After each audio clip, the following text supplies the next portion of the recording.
Bienvenue à tous, j'espère que vous allez toutes et tous bien. Je vais faire une vidéo sur l'évolution de l'âme incarnée ici sur Terre. De 1, j'ai pas de vérité. De 2, je vais grandement simplifier. Je vais parler des grandes lignes, je vais simplifier pour que ce soit abordable pour le plus grand nombre. Et si ça vous met mal à l'aise, ne prenez simplement pas. Nous vivons vraiment des moments d'évolution, justement, de la conscience collective. Ok, mais c'est quoi la conscience collective? C'est la fréquence sur laquelle vibrent les consciences générales. Chacun a une conscience. La conscience, pour moi, comme je vais la simplifier et l'exprimer, c'est l'être. Ok? Quand vous êtes dans la conscience, vous êtes dans l'être. Parce que l'être est conscience de ce qu'il est. Le chat se prend pas pour un chien. Il ne l'intellectualise pourtant pas. Ça ne dépend donc pas de son mental. Le chat fait ce qu'il est, un chat. Il est conscience d'être chat. L'arbre est conscience d'être arbre. Il fonctionne comme un arbre. L'être humain a plus ou moins conscience d'être un être humain parce qu'il se comporte parfois comme un robot. Voilà, il oublie ce qu'il est. Pourquoi? Parce que justement, il est très intelligent mentalement, ce qui est sa grande force, mais ce qui est aussi son grand déséquilibre. Parce que chaque grande qualité peut devenir un grand défaut. Si je suis gentil, c'est bien. Si je suis trop gentil, ce n'est plus bien ni pour moi, ni pour l'autre. Donc, comment transcender ce mental, ces conditionnements qui empêchent d'exprimer les potentialités de l'esprit à travers une âme incarnée dans un corps physique? Eh bien, on déconstruit tous les conditionnements. Cette vidéo se voudra synthétique et assez brève. Je vais juste vous montrer la perception de l'être humain, la perception de l'âme, la perception de l'esprit et la perception de l'énergie primordiale, la source d'énergie, l'unité de l'ensemble, de ce qui est. Faut vous imaginer ça comme des poupées russes, dans laquelle la dernière poupée est l'être humain.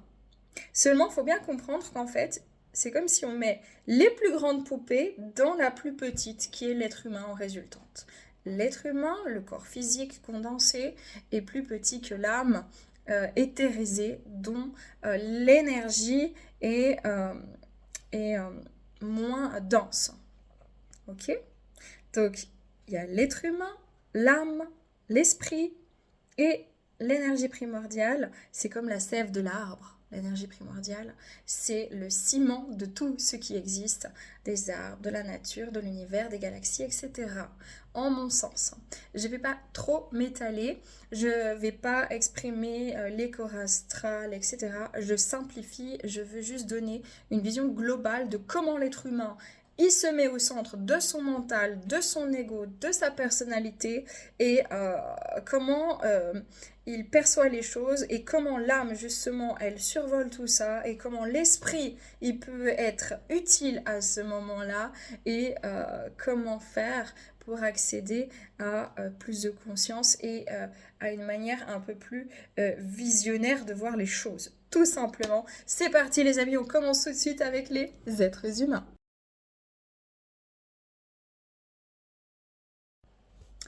Je suis un être humain. Je suis un être fait de chair, d'os. J'ai des besoins biologiques, anatomiques, physiologiques. J'ai des besoins émotionnels. Je suis un être sensitif et sensible. J'exprime des émotions et je ressens des tas de choses à travers mes capteurs sensoriels, à travers mes capteurs émotionnels. J'ai un cerveau qui est fantastique et qui me permet de réaliser un certain nombre de pensées à travers ma vie physique et matérielle. Je crois que j'ai besoin d'avoir toujours plus, parce que c'est ce qu'on m'a fait croire depuis petit. J'ai parfois très très peur, mais j'ai cependant besoin d'avoir peur vu que je suis venue sur Terre en ayant oublié que je suis une âme et que je suis immortelle en tant qu'âme. Parce que ici, en tant qu'être humain, avec ses besoins physiologiques, je suis mortelle. Et comme je suis mortelle, j'ai besoin de l'autre pour exister et pour subsister. Je suis donc un être dépendant de mon espèce. Je suis directement dépendant même de l'amour que l'on va me porter, car si ma mère ne m'aime pas, si elle m'abandonne, je risque de mourir de faim et de mourir de tristesse. C'est ce pourquoi je commence à me suradapter à mon environnement. Et plus j'avance, plus je perds la notion de mon être. J'oublie que je suis une âme incarnée, j'oublie que j'ai des potentialités d'esprit à exprimer et j'oublie ce que même je ressens en tant qu'être humain. Pour parfaire aux conditionnements sociétaux, pour parfaire aux croyances sociétales, pour me faire plus petit et toujours plus discret, afin de rentrer dans un devenir qui n'est de loin pas mon être véritable. Je me perds ainsi en chemin jusqu'au jour où je fais une rencontre fracassante, vibratoire. Je vis un moment difficile et compliqué. Quelque chose vient soulever mes premiers questionnements. C'est ce que je nomme l'éveil spirituel. Je change ma manière de voir les choses et peut-être mes amitiés. Je commence à me questionner sur le sens profond et réel de la vie. Je commence à me demander si je suis vraiment aimée pour ce que je suis ou si je pense être aimée pour ce que je deviens. Alors, je change ma manière de fonctionner et là commence une vraie remise en question intérieure. Je commence à comprendre la différence entre un amour conditionné, celui que j'ai vécu jusqu'à présent, en me disant que pour être aimé à cause de ma peur biologique de l'abandon qui est innée et donc mon instinct de survie, parce que si on m'abandonne, je meurs dans ma tendre enfance, j'ai développé un sentiment d'amour conditionné. Je vais aimer l'autre pour ce qu'il me fait aimer en moi, mais pas pour ce qu'il est. Quand je vis cet éveil, tout est remis en question. Et je commence à conscientiser que peut-être, éventuellement, il y a quelque chose qui existe. Quelque chose d'autre, quelque chose de plus grand. Quelque chose qui me dépasse, mais peut-être, cette chose fait partie de moi. Peut-être que j'ai une âme.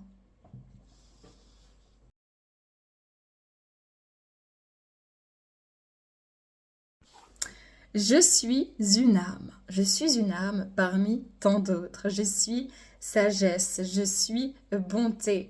Je suis connectée énergétiquement. Je n'ai pas de sentiments je n'ai pas de sentiments autres que de sentiments et émotions et ressentis énergétiques vu que je suis vibratoire, je suis fréquence, je suis vibration éthérisée et non densifiée, ce qui fait que je subsiste. Je traverse différentes dimensions, différents plans de conscience et même lorsque je suis incarnée dans un corps humain, je peux me balader au travers des dimensions et je reviens dans le corps. Je reste connectée au corps par le fil d'argent. Je suis une âme. Je suis une sagesse. Je peux connecter à mes mémoires akashiques pour autant que j'ai conscience d'être une âme et pour avoir conscience d'être cette âme-là. Et il va falloir que je fasse entendre à ce joli corps physique, à ce mental conditionné et à cet être humain vulnérable que je suis souverain, que j'ai choisi mon chemin de vie, que je peux y arriver, que je ne suis pas une victime, que je peux trouver ma responsabilité et que je me dois de connecter davantage à un plan fréquentiel vibratoire plus haut qui est autre que mon esprit pour pouvoir exprimer les potentialités de ce chemin de vie que j'ai choisi d'incarner ici au travers d'une mission d'âme. Je suis une âme, je suis donc dans l'amour inconditionnel parce que je n'ai pas besoin d'être aimée pour survivre. Je vis dans l'éther. J'aime parce que j'aime. J'aime réellement, j'aime véritablement. Je suis dans l'amour de l'au-delà de ce qui est sur Terre. l'au-delà de ce qui se voit à l'œil nu, parce que je suis vibratoire et fréquentiel, éthérisé. Je suis le guide de l'être humain. Je suis mon propre guide. Je suis entre le mental humain et l'esprit divin. Je suis le réceptacle des énergies primordiales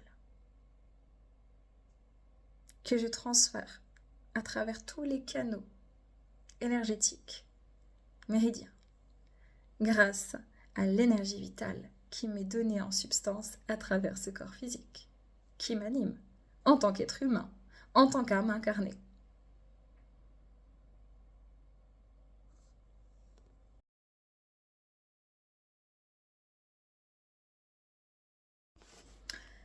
Je suis l'esprit. Je suis la bibliothèque immense, indéfectible, de toutes les potentialités que je peux exprimer à travers une âme incarnée ou de manière désincarnée sur d'autres plans fréquentiels de conscience. La Terre en étant un, il en existe plein d'autres. Je suis l'esprit. Je ne réfléchis pas. Je ne mentalise pas. Je n'aime pas. Je n'ai pas peur. Je n'ai aucune émotion.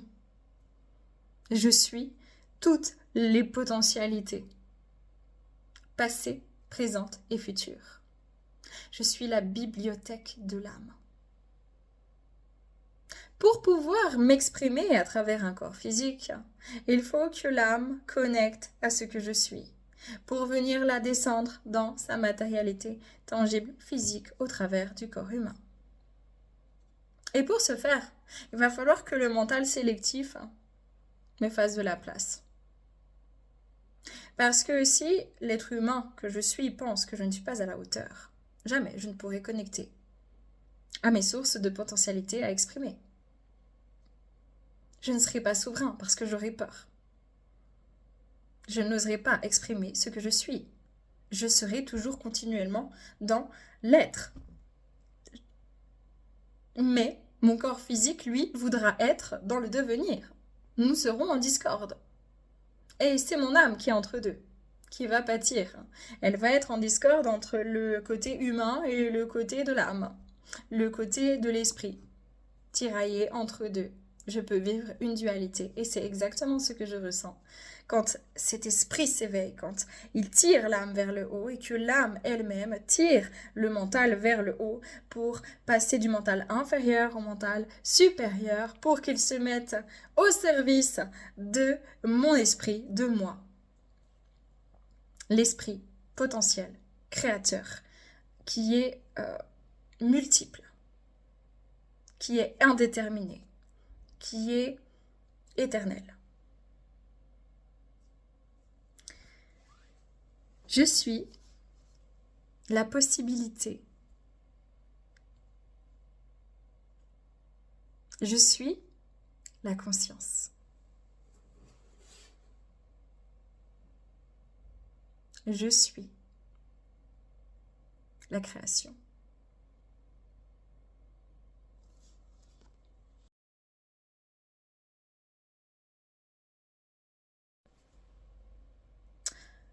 Nous sommes l'énergie primordiale. Oui, nous. Nous parce que l'énergie primordiale est une énergie fréquentielle d'amour pur, d'être pur, d'être une conscience, d'être la création et d'être l'ensemble à la fois.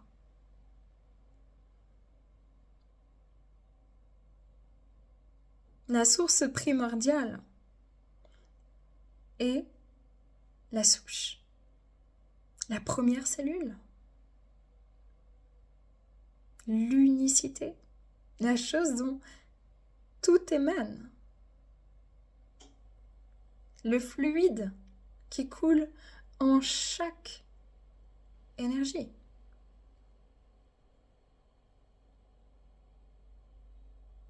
la sève de l'être.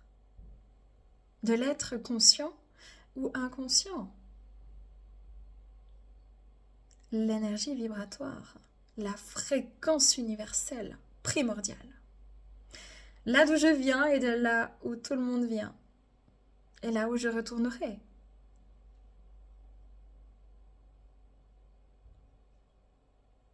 Ce qui se retrouve dans chaque conscience provient de la source, de ce qui est.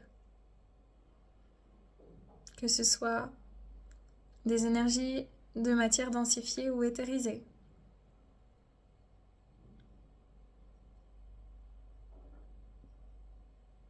Aucune compétition, juste être ce que nous sommes, dans le plan de conscience dans lequel nous sommes, à tout moment. Donc, pour résumer, en 2-3 mots, l'éveil spirituel, l'éveil de l'esprit, l'esprit qui vient exprimer ses potentialités, à travers l'âme incarnée, l'âme qui choisit le chemin qu'elle va incarner dans un corps physique, donc elle va choisir telle vie, telle mémoire, telle blessure, vu qu'elle doit réactiver ça pour pouvoir ensuite exprimer ses potentialités, libérer le transgénérationnel, libérer le karmique, etc., évoluer, exprimer, expérimenter, au sein de tout ce qu'elle est elle-même dans la conscience d'énergie primordiale, la source, l'unité.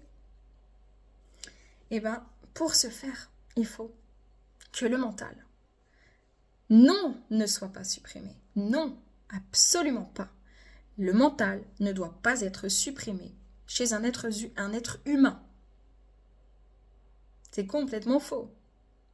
Le mental doit servir à la conscience, à l'âme consciente, d'exprimer des potentialités de son esprit à travers une matière densifiée, parce que c'est le plan de conscience que l'âme elle-même a choisi pour venir expérimenter quelque chose.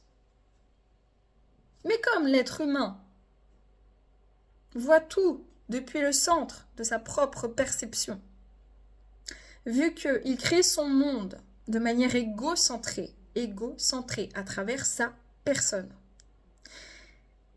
il ne peut se représenter que ce qu'il connaît. Donc, il va se mettre au centre de sa vie et va se mettre au centre de la vie des autres. L'être humain peut souffrir si quelqu'un lui parle mal ou le trahit, il va le prendre très personnellement. On m'a trahi, c'est inadmissible, je me sens vraiment très triste, le monde s'abat sur moi, je n'ai plus de vie, il n'y a plus rien qui compte. Mon Dieu! Quand l'âme, elle, regarde avec un peu plus de hauteur et se dit « ça y est, j'ai réactivé ma mémoire, pourvu que mon mental se mette à mon service, pourvu qu'on travaille ensemble. Ça va aller. C'était indispensable sur le chemin. Cette personne n'est pas si mauvaise. Elle est venue te rendre service. Mais bon, c'est vrai que tu es en souffrance, donc je comprends que tu ne comprennes pas. » Et quand l'esprit dit « il faut absolument débloquer ce blocage-là, parce que sinon je ne pourrais pas avoir accès à cette mémoire dans ma bibliothèque akashique. » Et quand l'énergie primordiale dit « on est tous issus de la même source, on travaille tous pour le bien commun ». Voilà comment prendre de la hauteur. C'est très simplifié, mais pourquoi faire compliqué quand on peut faire simple? Voilà ce que vit l'humanité. Voilà pourquoi j'avais envie de brièvement introduire ce sujet-là. Les amis, prenez que si ça résonne, paix amour sur vous, les vôtres, prenez soin de vous. À bientôt.